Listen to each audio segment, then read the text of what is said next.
Oke, Assalamualaikum warahmatullahi wabarakatuh. Ya, jadi untuk materi hari ini yang akan saya sampaikan adalah terkait dengan manajemen NCD pada pasien PPOK dan kanker. Ya, untuk materi secara konsep maupun patofisiologi tidak akan saya bahas lebih dalam, mungkin hanya review-review sedikit ya. Kita nanti akan lebih berfokus pada manajemen NCD-nya ya, baik dari pencegahan primer, sekunder maupun tersier. Nah, kita mulai dari PPOK seperti yang teman-teman sudah ketahui dan sudah dibahas di mata kuliah sebelumnya bahwa PPOK ini adalah kepanjangan dari penyakit paru obstruktif kronis atau disebut juga dengan COPD ya dalam bahasa Inggris, uh, chronic obstructive pulmonary disease ya, di mana ini adalah penyakit yang dapat dicegah dan diobati dengan gejala pernapasan dan keterbatasan aliran udara yang disebabkan oleh kelainan jalan nafas, biasanya disebabkan oleh paparan dan signifikan terhadap partikel atau gas berbahaya dan sifatnya kronis ya, artinya menaun atau terus-menerus terjadi. Jadi kalau kena polusi di jalan raya itu hanya sedikit gitu ya, maka tidak langsung terjadi. Tapi bisa terjadi ketika polusi itu dihirup oleh seseorang terus-menerus bertahun-tahun, maka bisa juga berdampak pada COPD atau PPOK. Tapi memang faktanya di lapangan atau di rumah sakit, mayoritas pasien PPOK itu selalu diikuti dengan riwayat merokok yang menaun ya, atau perokok kronis ya, hampir selalu, sehingga memang prevalensinya lebih banyak laki-laki daripada perempuan ya. Jadi meskipun secara teori penyebabnya itu bisa juga karena zat berbahaya masuk ke pernapasan gitu ya, zat kimia ataupun polusi udara, tapi kebanyakan yang saya temukan adalah akibat riwayat merokok yang sudah berlangsung lama atau menaun gitu ya. Nah, ini gambaran paru ataupun alveoli ataupun bronkus pada pasien PPOK ya, yang merupakan kombinasi antara bronkitis dengan emfisema gitu ya, sehingga terjadilah PPOK ya. Kombinasi inilah yang membuat pasien PPOK itu mengalami sesak yang sangat luar biasa, bahkan tidak seperti sesak yang tidak tertangani begitu ya, sehingga memerlukan perawatan di rumah sakit. Nah, ini review lagi. Ada juga COPD atau PPOK juga ada yang mendefinisikan sebagai suatu kombinasi dari 3 penyakit ya, selain bronkitis akut dan juga emfisema, dan akan berdampak seperti keluhan asma gitu ya, karena penyempitan jalan nafas ya. Oke, faktor risikonya, jadi seperti yang sudah saya jelaskan di awal bahwa faktor risiko utama dari pasien PPOK ini adalah kebiasaan merokok ya. Merokok yang menaun terus-menerus itu akan mengganggu atau merusak paru, menyebabkan inflamasi terus-menerus ya. Imun akan bekerja di situ terus-menerus, kerusakannya akan semakin lama semakin masif, dan pada suatu fase akan mengalami gangguan uh, fungsi paru gitu ya. Lalu risiko kedua adalah riwayat terpajan polusi udara ya di lingkungan atau tempat kerja, yang juga sama, ini kata kuncinya adalah terus menerus atau menaun bertahun-tahun gitu ya. Tapi kalau sehari 2 hari kemungkinan kita hanya mengalami batuk saja gitu ya, atau pilek atau serak aja di tenggorokan gitu ya, tidak sampai terjadinya PPOK ya. Lalu yang ketiga ini agak sedikit spesifik karena apa? Karena suatu hal, yaitu defisiensi antitripsin alfa 1 yang ada di dalam tubuh. Ya, ini sifatnya kelainan genetik ataupun kecacatan genetik mungkin ya.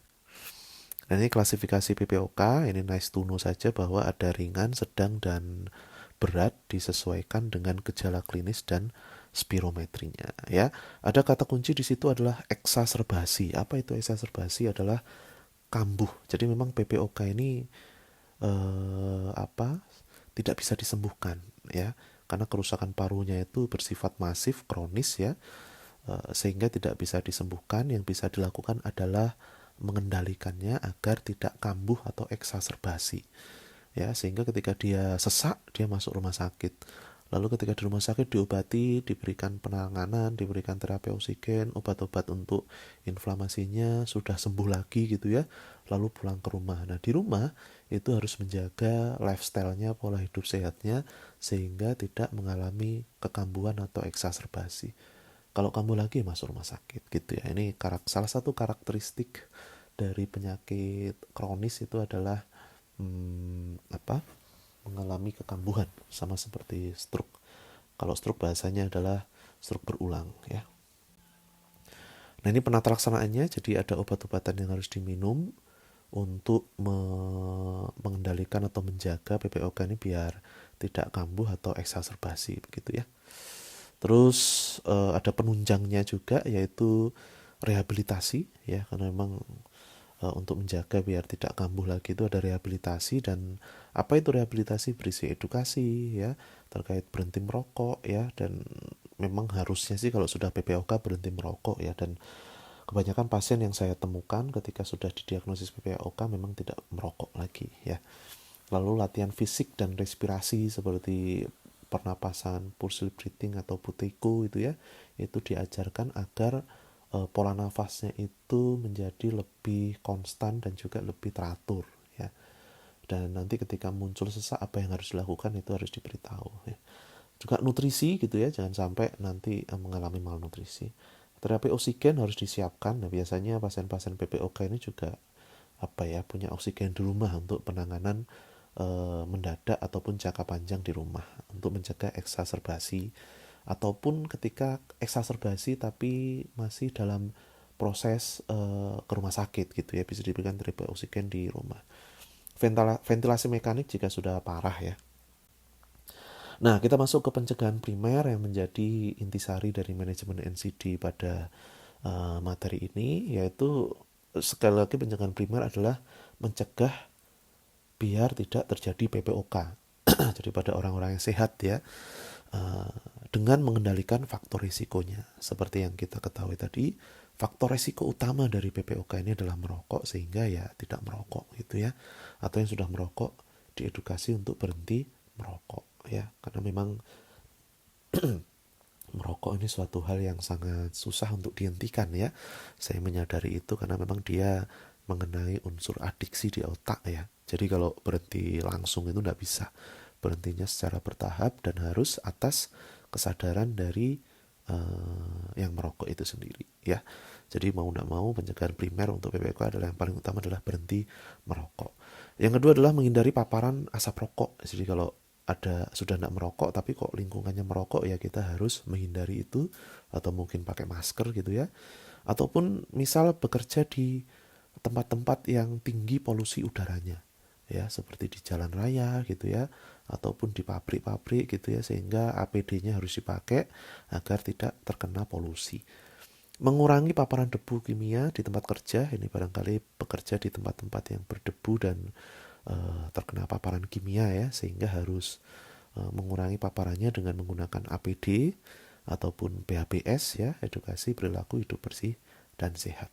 Ini peran perawatnya sebagai edukator, sama kayak tadi ya. Jadi di pencegahan primer ini memang peran perawat lebih banyak sebagai edukator terkait faktor risikonya. Nah, salah satu bagian dari pencegahan primer adalah deteksi dini dan screening gitu ya. PPOK sering terdiagnosis terlambat itu ya. Identifikasi individu berisiko, jadi memang salah satu caranya adalah mengidentifikasi individu berisiko yang sudah perokok aktif maupun jadi perokok pasif, misal istrinya atau anaknya gitu ya. Screening gejala, biasanya gejala yang paling utama itu adalah batuk kronis. Apa itu batuk kronis? Batuk yang berminggu-minggu tidak selesai gitu ya. Nah ini bisa jadi tanda dari PPOK ya, meskipun memang bisa diagnosis yang lain seperti TB misal gitu, tapi ini juga perlu dicurigai sehingga harus segera deteksi dini atau segera ke rumah sakit untuk memeriksakan ya. Sesak dan sputumnya berlebih. Selain itu juga bisa dikombinasikan dengan pemeriksaan fungsi paru, spirometri, karena tadi klasifikasi dari PPOK itu selain gejala klinis juga fungsi paru gitu ya. Itu harus dikombinasikan selain dengan gejala klinis. Nah, di sini peran perawat sebagai pemeriksa ya, menganamnesis faktor risiko dan edukasi pemeriksaan lanjut. Nah, untuk pengobatan ini masuk ke ranahnya pencegahan sekunder ya. Salah satu pencegahan sekunder ya. Karena ketika sudah didiagnosis PPOK, maka pencegahan yang dilakukan adalah levelnya adalah pencegahan sekunder. Nah, ini manajemen klinisnya ada non farmakologis dan farmakologis ya. Farmakologisnya obat-obatnya biasanya bronkodilator karena memang pasien mengalami bronkitis kronik dan juga asma ya, membuka jalan nafas agar tidak sesak gitu ya. Kortikosteroid inhalasi untuk menangani inflamasinya, terapi kombinasi inhaler, dan juga terapi oksigen jangka panjang bila indikasi. Sedangkan non farmakologis yang juga tidak kalah penting adalah merokoknya harus dihentikan kalau sudah mengalami PPOK, menderita PPOK, lalu rehabilitasi paru, latihan pernapasan salah satu yang disarankan adalah pulse sleep breathing untuk membiasakan paru itu bernafas secara baik. Ya, ini bisa dilakukan untuk latihan bernapas atau ketika mau muncul sesak gitu ya. Ketika sesak mau muncul bisa dilakukan pulse sleep breathing dengan harapan sesaknya tidak semakin parah. Aktivitas fisik sesuai dengan toleransi dan juga nutrisi yang adekuat ya. Nah, selanjutnya adalah pencegahan eksaserbasi dan komplikasi ya. Ini juga masih masuk di pencegahan sekunder gitu ya pada orang-orang yang sudah terdiagnosis PPOK. Salah satu manajemen NCD yang harus dilakukan adalah mencegah biar tidak kambuh atau eksaserbasi. Ya, ini masuk di pencegahan sekunder.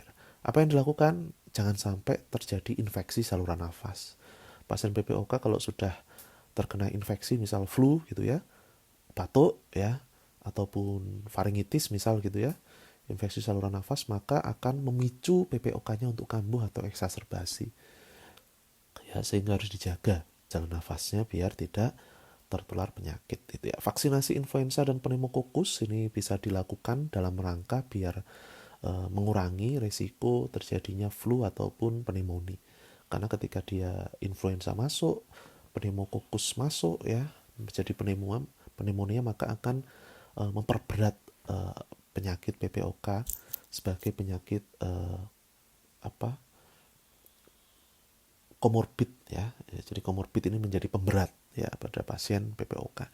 Edukasi mengenali tanda eksaserbasi, jadi pasien harus diberikan edukasi apa itu eksaserbasi dan tanda-tandanya apa, sehingga kalau tanda ini muncul harus segera bisa ditangani atau mungkin langsung ke rumah sakit ya. Penanganan dini infeksi, ini peran perawat sebagai edukasi tanda bahaya dan pemantauan kondisi pasien. Lalu bagaimana jika pasien itu sudah eksaserbasi akut ataupun sudah kambuh? Maka yang dilakukan adalah kambuh mendadak ini ya. Yang dilakukan adalah stabilisasi jalan nafas dan oksigenasi. Itulah tadi pentingnya pasien itu mempunyai tabung oksigen di rumah ya, sehingga bisa langsung diberikan oksigen mulai di rumah ya. Terapi bronkodilator cepat agar tidak semakin parah dan membuat cemas pasien. Kortikosteroid sistemik dan antibiotik jika perlu, dan pencegahan gagal nafas ya. Lalu untuk selanjutnya adalah rehabilitasi dan perawatan jangka panjang. Untuk pasien PPOK ini karena PPOK ini bersifat progresif, maka rehabilitasi paru dilakukan secara berkelanjutan. Pencegahan komplikasi yaitu imobilisasi, karena biasanya pasien itu karena sesak dia membatasi aktivitasnya ya, sehingga mengarah ke intoleran aktivitas ya sebenarnya ya. Tapi dampaknya adalah mobilisasinya terhambat. Nah, kita usahakan mobilisasinya tetap jalan tapi dalam batas yang disesuaikan gitu ya. Dukungan psikososial ini bisa dari keluarganya ataupun dari teman sebayanya atau peer group ya. Lalu perawatan paliatif pada stadium lanjut ya. Nah, terus edukasi dan self management pada pasien, pemberdayaan pasien untuk jadi pasien diberikan edukasi dan juga kekuatan empowering ya, manajemen diri untuk menghindari pencetusnya, karena kita sudah jelaskan pencetus eksaserbasi apa saja gitu ya, sehingga harapannya pasien bisa memanage dirinya sendiri, memberdayakan dirinya sendiri untuk mencegah atau menghindari pencetus itu. Pasien juga diedukasi ya untuk penggunaan inhaler dan kapan penggunaannya ya, bagaimana caranya. Ini juga penting ya, karena takutnya dia tahu waktunya tapi cara penggunaannya salah ya. patuh terhadap terapi pengobatan yang diberikan, lalu mengelola sesak nafas dan menjaga aktivitas harian agar tidak terlalu immobile juga, tapi juga tidak terlalu aktif gitu ya, yang pas di tengah-tengah. Nah, ini pendekatan terintegrasi program PTM dengan layanan-layanan yang ada di masyarakat, tentu saja dengan Pospindu dan Puskesmas sama ya, kolaborasi multidisiplin dan pemantauan jangka panjang. Ini artinya apa? Artinya pasien itu jangan dibiarkan merawat dirinya sendiri total gitu ya. Harus ada yang mengontrol, harus ada yang mengawasi, yaitu masyarakat, apa? Layanan kesehatan ya, salah satunya adalah Puskesmas. Syukur-syukur kalau ada Pospindu PTM ya, yang memang fokus untuk penyakit tidak menular yang merupakan program dari Kemenkes juga ya. Nah, kita masuk ke materi selanjutnya, yaitu adalah kanker ya. Nah, kalau kanker sendiri definisinya adalah penyakit tidak menular yang ditandai dengan pertumbuhan sel abnormal yang tidak terkendali, dapat menyerang jaringan sekitar dan menyebar metastase ke bagian tubuh yang lain ya. Jadi di sini kita tidak membahas jenis-jenis kanker atau lokasinya, tapi kita akan membahas manajemen NCD pada kanker secara umum gitu ya. Bagaimana pencegahannya dan bagaimana penanganannya ketika seseorang itu sudah terdiagnosis kanker agar tidak semakin parah melalui 3 tahap atau 3 level pencegahan ya, pencegahan primer, sekunder, dan tersier gitu ya. Nah, karena memang yang paling berbahaya dari kanker ini adalah fase metastasisnya gitu ya.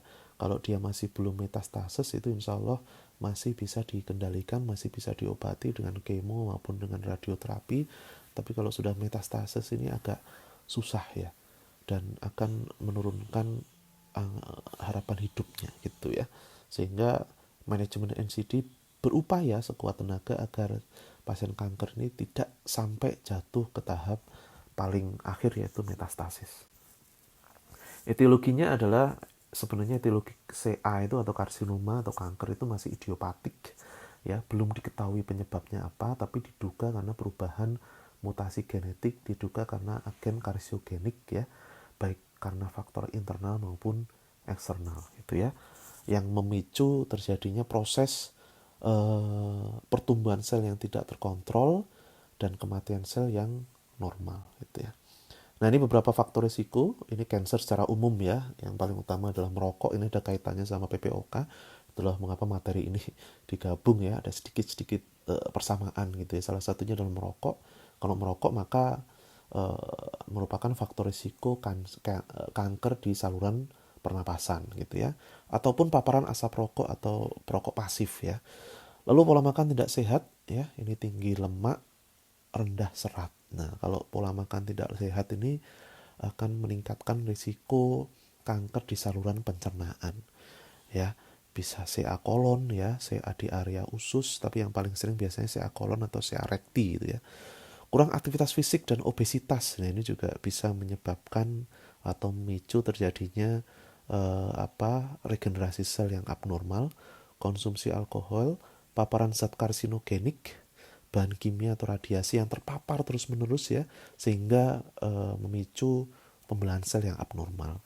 Infeksi tertentu, ini HPV ataupun hepatitis B atau C, ini juga bisa memicu terjadinya reaksi imun di bagian di sel kita ya, dan reaksinya akan bisa berlebihan sehingga memicu pembelahan sel yang abnormal ya. Kalau HPV ini biasanya CA cervix ya, atau di area reproduksi. Kalau hepatitis biasanya CA hepar atau hepatoma, yang juga cukup banyak terjadi ya. Dulu hepatoma atau karsinoma hati atau CA hepar itu sering terjadi akibat sirosis hepatis yang berkelanjutan.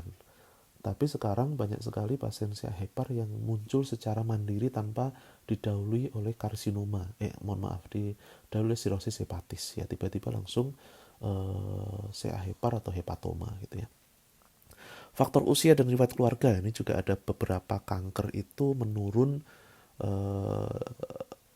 secara genetik ya, tapi tidak semuanya, sehingga perlu dicek genogramnya ataupun riwayat keluarganya. Dan juga karena faktor usia ya, karena penurunan sistem imun kita ya dalam mengontrol itu. Nah, kita masuk ke pencegahan primer ya. Jadi pencegahan primer adalah pencegahan yang dilakukan dalam ranah manajemen NCD yang bertujuan untuk mencegah agar tidak mengalami kanker gitu ya. Tidak terjadinya kanker dengan pengendalian faktor risiko. Yang pertama apa? Pastinya karena tadi penyebabnya merokok, maka diharapkan masyarakat tidak merokok ya, atau menghindari asap rokok itu ya. Atau kalau saya pribadi biasanya kalau naik motor itu selalu pakai masker ya, biar tidak terkena apa bahan-bahan yang kurang sehat gitu ya. Pola makan sehat ya, jadi pola makannya yang sehat. Kalau yang tadi faktor resikonya itu rendah serat ya, tinggi lemak, maka dibalik ya. Pola makan sehat adalah tinggi serat, buah dan sayur. Seperti materi saya pertama kali bahwa salah satu pola makan sehat yang tidak dilakukan atau masih rendah prevalensinya adalah makan buah dan sayur ya, sehingga bisa ditingkatkan. Aktivitas fisiknya teratur ya, menjaga berat badan ideal, menghindari alkohol berlebihan, menghindari paparan karsinogen. Barangkali kita dekat dengan paparan ini, bisa menghindari, bisa juga menggunakan APD ya. Lalu vaksinasi jika pencetusnya adalah virus ya, baik hepatitis maupun HPV ya. Ini peran perawat sebagai edukasi gaya hidup dan promosi kesehatan melalui berbagai macam media edukasi ya, bisa yang digital maupun non digital gitu ya. Deteksi dini dan screening ini masuk ke tahapan pencegahan primer ya. Menemukan kanker pada stadium awal atau early diagnosis itu sangat penting sekali ya. Tapi juga masalah ini juga sangat susah sekali gitu. Kenapa? Karena fenomenanya adalah masyarakat ini kadang takut ya dengan stigma kanker ataupun stigma penata kanker yang merepotkan dan sangat membutuhkan banyak waktu ya, mulai kemo dan sebagainya. Sehingga kadang masyarakat itu takut kalau dia didiagnosis kanker. Ya, mending dia tidak tahu sehingga tidak periksa. Ya, atau sudah tahu bahwa oh ini kayaknya gejala kanker tapi tidak diperiksakan lebih lanjut karena ketakutan ya. Nah, untuk kanker payudara biasanya dikenal dengan sadari dan sadanis ya, untuk periksa payudara sendiri gitu ya. Lalu untuk kanker serviks bisa pap smear secara periodik. Lalu screening kolorektal ya, karena ini juga cukup banyak CA kolorektal ya, sehingga perlu di screening baik melalui form-form atau kuesioner gitu ya, melalui gejala klinis misal. Screening kanker paru pada kelompok risiko tinggi, salah satunya mungkin perokok ya. Ini peran perawat sebagai edukasi screening dan rujukan tepat waktu. Nah, untuk pencegahan sekundernya pada orang-orang yang sudah terdiagnosis kanker, maka sudah pasti harus dianjurkan untuk melakukan pengobatan ya, terapi kuratif dan suportif. Terapi kuratifnya apa? Pembedahan ya, jika bisa dibedah sesuai dengan anjuran dokter. Kemoterapi ya, jika dianjurkan kemoterapi atau kombinasi pembedahan lalu kemoterapi, atau radioterapi ya, disinar ya, atau kombinasinya. Dan ini yang membuat apa ya, pasien itu merasa takut gitu ya dengan penanganan kanker, karena memang terapinya itu cukup variatif dan biasanya kombinatif ya, dan sering menakutkan ya, karena berbeda dengan penanganan penyakit yang lain ya kan. Penanganan penyakit yang lain cukup minum obat gitu ya, selesai. Tapi ini ada kemoterapi dan radioterapi dan juga imunoterapi mungkin jika dianjurkan oleh dokter. Lalu terapi suportifnya adalah manajemen nyeri, karena mayoritas gejala kanker itu adalah nyeri kronik ya, sehingga diberikan cara-cara bagaimana manajemen nyeri yang tepat. Salah satunya pastinya adalah farmakologis, karena kalau nyerinya nyeri kronis ya tidak mungkin bisa hanya dengan non farmakologis ya. Penanganan mual, muntah dan kelelahan mungkin ini akibat dari kemoterapinya, sehingga harus juga di manage biar tidak menurunkan kualitas hidup pasien. Nutrisi adekuat, karena memang kanker itu juga bisa memunculkan suatu sindrom yang membuat pasien itu menurun berat badannya ya. Nah, sehingga harus diberikan nutrisi adekuat. Tujuannya agar nutrisinya ini bisa masuk ke dalam tubuh dan membantu pasien untuk melawan penyakit ya. Pencegahan infeksi ya.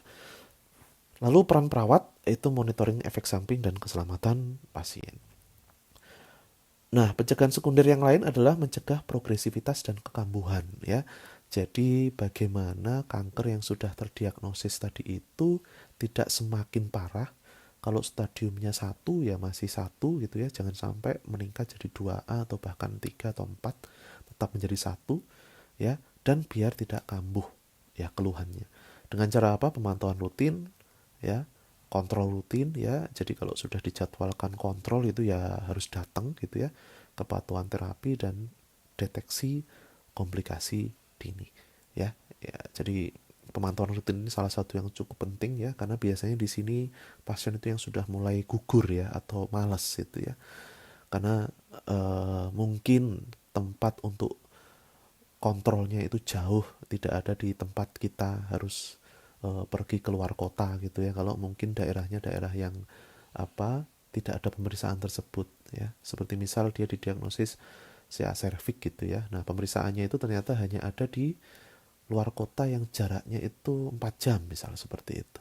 Nah, kadang ini kan juga memerlukan dukungan ya, membutuhkan motivasi, membutuhkan semangat ya, dukungan dari berbagai macam pihak, salah satunya adalah keluarga dan tenaga kesehatan. Sehingga nanti ketika kita menjadi tenaga kesehatan, menjadi perawat dan bertemu pasien yang seperti ini, maka jangan lupa memberikan motivasi untuk semangat ya. Nah, di satu sisi keluarga juga kita berikan motivasi untuk mendampingi pasien.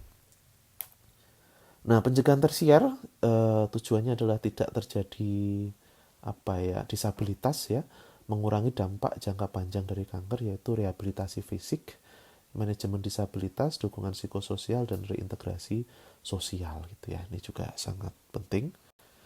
Nah, kalau di sama seperti di PPOK tadi ada perawatan paliatif, tapi memang perawatan paliatif ini lebih sering disebut ketika seseorang itu didiagnosis penyakit kanker, khususnya stadium akhir ya, yang sudah tidak bisa disembuhkan lagi, sehingga perlu adanya suatu fase khusus yaitu perawatan paliatif setelah pencegahan tersier tadi itu ya.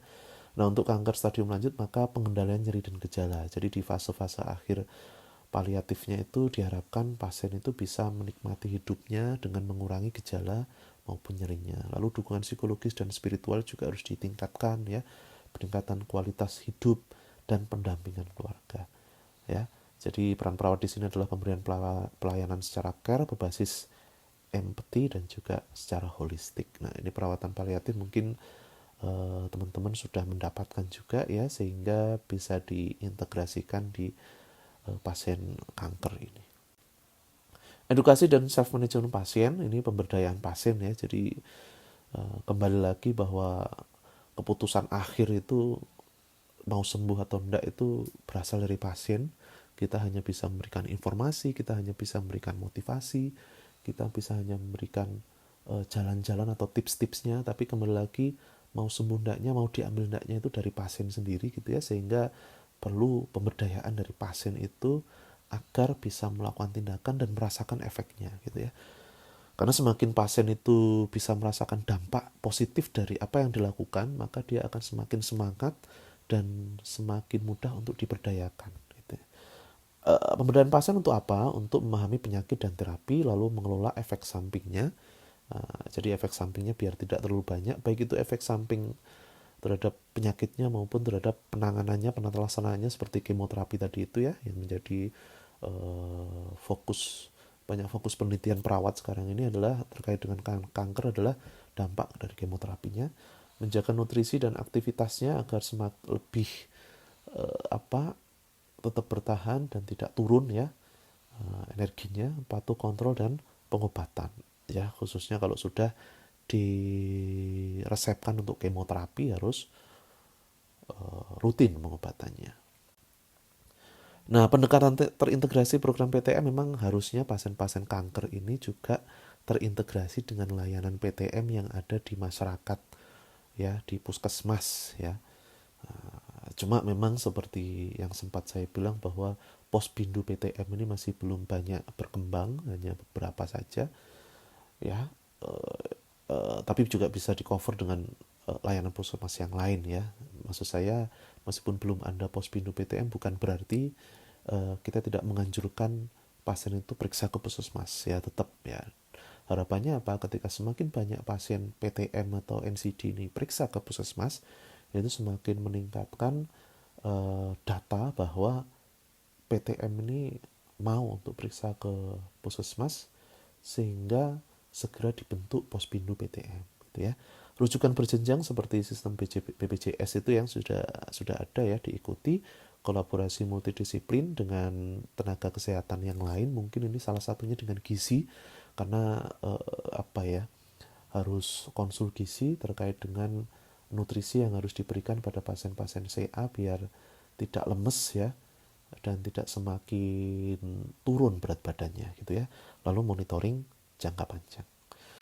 Baik, mungkin itu penjelasan singkat dari manajemen NCD pada penyakit PPOK dan kanker tadi itu ya, dalam ranah pencegahan primer, sekunder maupun tersier, plus juga tadi ada perawatan paliatif ya pada beberapa aspek.